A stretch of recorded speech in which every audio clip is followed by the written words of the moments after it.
As young as 12 years old ay natuto na mag-jet ski si Anton. Pero it was smooth sailing at first. Took me like 2 weeks to actually get the hang of it. I fell in love with the adrenaline. I'm happy I pursued that.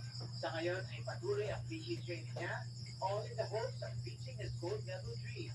I feel like I just have to put more time. I mean, more practice, more dedication, more sacrifices. What's next for you, especially this coming year? I have an upcoming race in Thailand. It's the Pro Tour. That's their national race. And then I have a race in the US in October. And that's going to be the World Finals.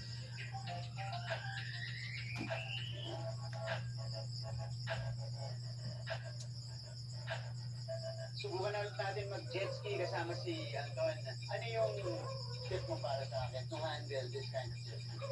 This kind of power? For the turns, just balance your body. Move it to where you're going.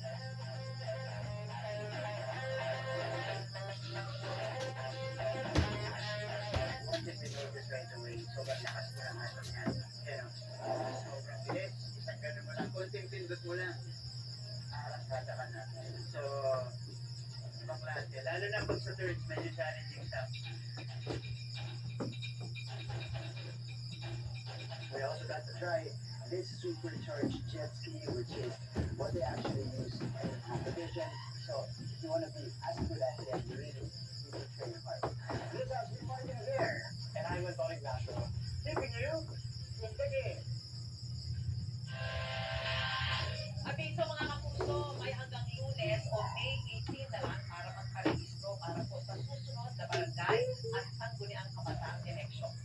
Yan na po ang huling araw ng voter registration na nagsimula Oktubre pa noong nakaraang taon. Pwede pong magparehistro mula alas 8 ng umaga hanggang alas 5 ng hapon sa Office of the Election Officer o mga Comelec Satellite at all voter registration sites. Isitahin po ang official Facebook page ng Comelec para sa ibang impormasyon.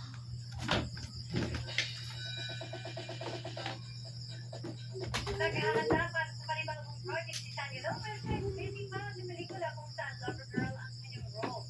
And speaking of love life, sabi niya ba very private si Tanya sa kanyang mystery guy? Ichichika ni Aubrey Calabas. Marami pa rin hindi ang mabukon sa pagtatapos ng Encantadia Chronicle Saturday tulad ni Tanya Lopez. Kahit naging paghalupan ng karakter niyang si Danaya, hindi niya inakalang magiging kalaban at kabiyak nitong si Akil, may bayrong Latino.